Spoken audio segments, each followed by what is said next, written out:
ご視聴ありがとうございます。今回は東京23区にあるとある貨物船のご紹介です。全線単線の貨物船が建設された経緯と日に日に変わりゆく沿線の姿、そして動き出す計画を丸ごと解説します。最初のカットは総武線の新小岩駅です。ホームドアが線内でいち早く整備されたこの駅の北側には貨物用の線路があります。そして千葉方面を見ると線路の数が増えているのがわかります。今回ご紹介する線路はあの場所から始まります。沿線の様子をたどる前にこの貨物船の概要をご紹介します。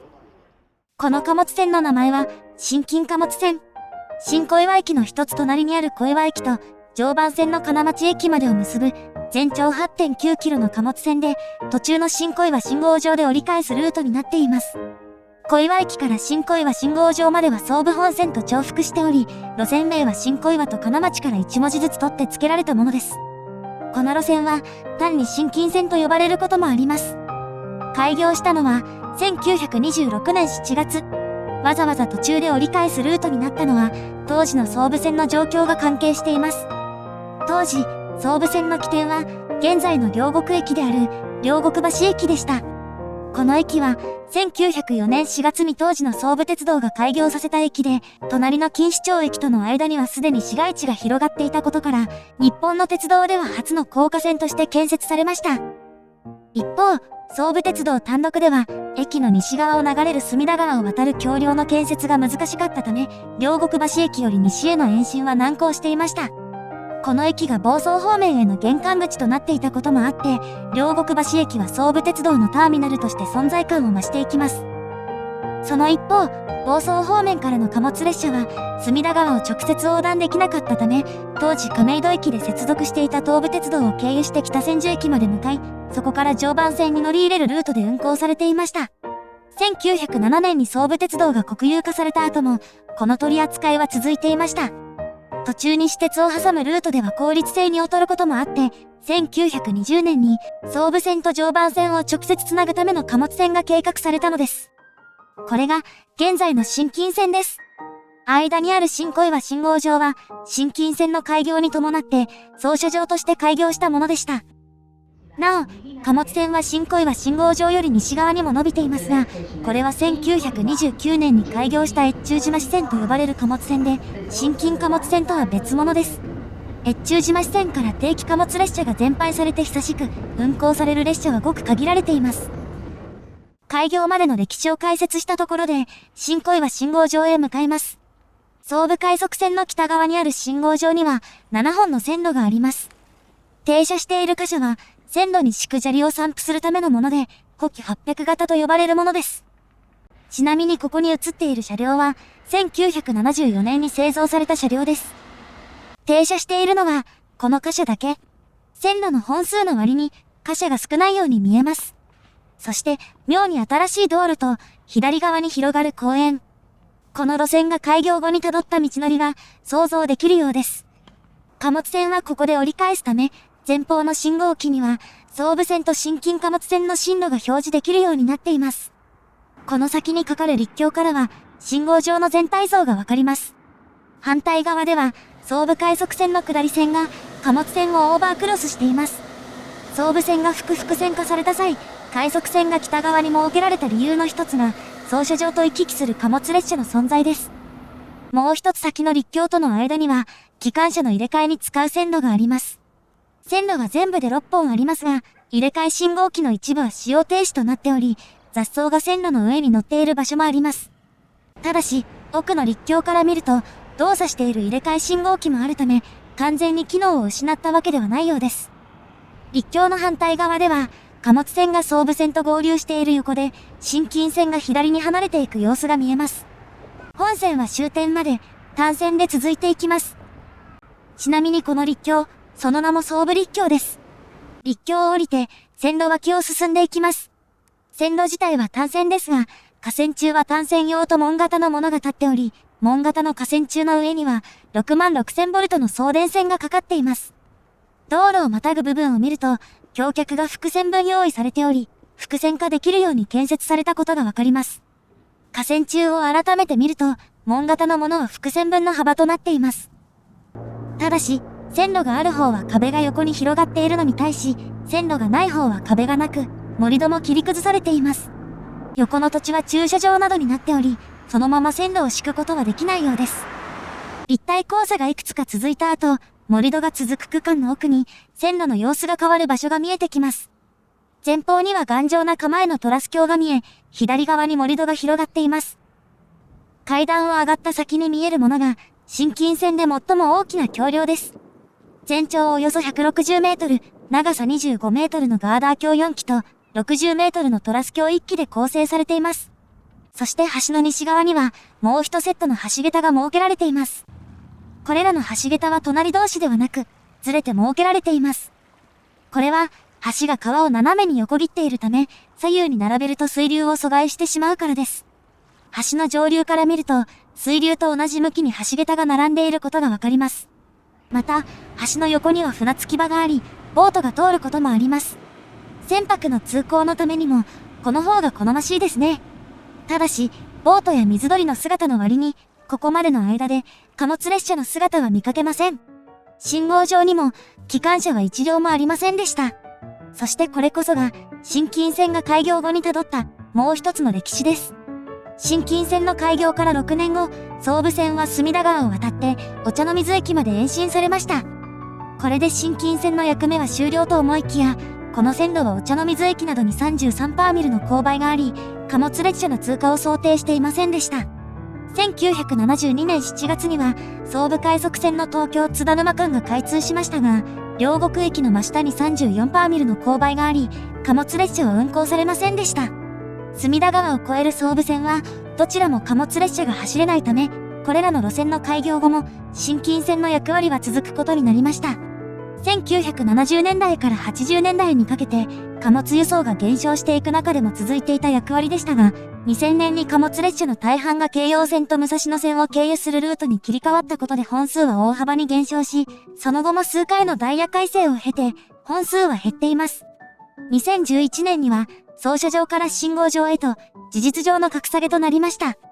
貨物列車において、操車場は、列車の全部や一部を行き先別に組み替えることで貨物列車を仕立て直す機能や、一時的に列車や貨車を止め置く機能がありますが、信号場にはそのような機能はなく、設備は比較的簡素なものとなります。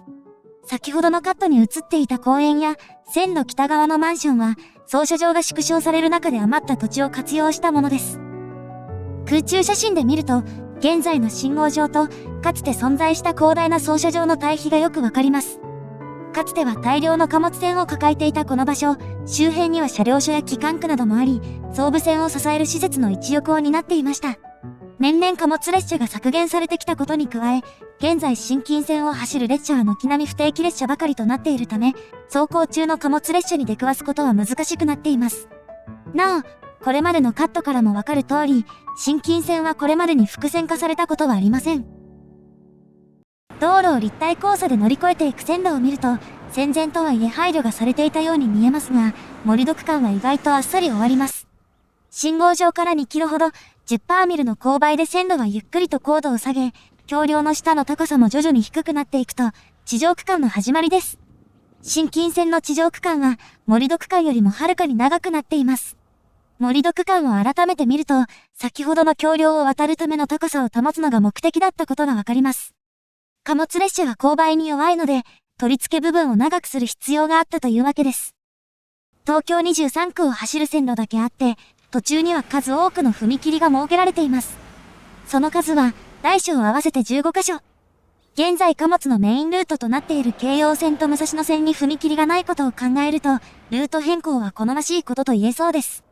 一部の道路は立体交差ですが、少数派です。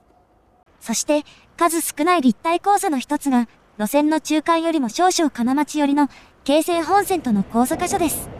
1985年に複線化された京成線は、日中でも頻繁に列車が走ります。AE 型が走る京成線と比べ、新金線はのどかな雰囲気ですが、この先200メートルほどに工事が行われている場所があります。これまで見てきた区間を含め、線路は複線分が確保された路盤の東側に敷設されていますが、この先では線路が西側に移り、架線中も新しいものになっています。踏切の横にある看板には、線路拡幅工事の文字が。複線化の準備かと思いきや、そうではありません。この先で交差する道路の拡張に伴って、線路が移設されていたのです。空中写真で見ると、この踏切の前後だけ、道路幅が狭くなっています。移設前、路盤の東側にあった線路も見えますね。交差角が浅いので工事が進んでいなかったようにも見えますが、鉄道と道路の関係は、時にこのような状況を招きます。そして、そのような状況が見られる場所がもう一つ。線路が再び東側に戻った後、新金線は5車線の道路と交差します。これは、茨城県方面に伸びる、水戸街道。新金線と交差する道路で最も大きなものであり、鉄道の立体化が進んだ今では都内でもあまり見かけない、大きな踏切です。この踏切の西側は線路脇を走る道路との交差点であり、踏切の上には信号機があります。車はこの信号に従って走ることになっており、一時停止もしません。そしてこの道路、日中でも交通量が多く、車が途切れることはありません。新金線巡りもいよいよ終盤です。この先400メートル余りの場所で、線路は右カーブに入ります。向こうには金町駅の手前で線路を振り分ける信号機があり、隣の踏切からさらに先を見ると、向こうに常磐線の高架橋が見えています。ちなみにこの踏切の名前は、新宿ならぬ、新宿道踏切。ここが、新金線で最後の踏切です。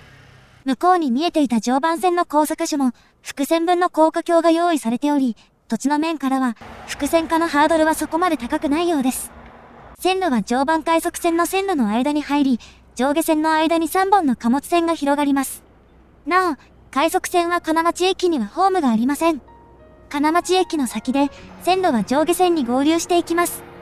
全線単線ののどかな線路、金町駅側には貨車は一両も止まっておらず、貨物輸送の衰退とともに役割が低下してきたことが伺えますが、実は、新小岩信号場から金町駅までの 6.6 キロを活用した計画が本格的に動き出そうとしています。つい先日、東京都葛飾区は新金線の旅客線化に向けた事業に着手することを発表しました。計画案では、途中で交差する京成線との交差部分も含めて7から10の駅を設けることになっており、新小岩と金町の間を20分程度で結ぶ構想です。ラッシュ時はおよそ10分間隔で運行し、1日約4万人の利用を見込んでいます。実は新金線は、新小岩寄りで江戸川区に入る場所が少しある以外、ほぼ全てが葛飾区を通っているのです。葛飾区には南北を貫く鉄道がなく、南北の移動はバス頼りとなっている一方、道路網が脆弱な地域の存在や、京成高砂駅の東側にある開かずの踏切の存在もあり、この路線へ期待を寄せる向きもあります。構想には、駅の配置も記載されています。10駅設置の場合、駅間距離は平均で800メートル程度と、結構こまめに停車することになりそうです。なお、車両面は具体化していないものの、宇都宮で建設が進んでいる LRT 方式を採用する案もあります。そして水戸街道との交差地点にも駅が設置される構想となっていますが、平面交差する道路への対策は、この構想のネックとなりそうです。あの踏切を見ると、新金線に旅客列車が走る影響は大きく見え、立体化が望ましいところですが、現在の構想では、この踏切が交差点に隣接していることを逆手に取り、交差部分の赤信号の間に列車を通す方法が検討されています。貨物列車との併存になるので、保安装置をどうするかは要検討ですね。交差といえば、京成線との交差地点は高砂駅のホームの端からでも250メートル離れており、接続方法も検討しなければいけません。整備費は200億から250億円と試算されていますが、まだ不透明な部分もあるため、具体的な金額が変わる可能性もあります。一方、JR は区の検討に協力していきたいという姿勢を示しているそうです。区は2030年頃に一部区間の開業を目指すとしており、まだまだ先の話ですが、この貨物線が大変貌する日が来るかもしれません。ご視聴ありがとうございました。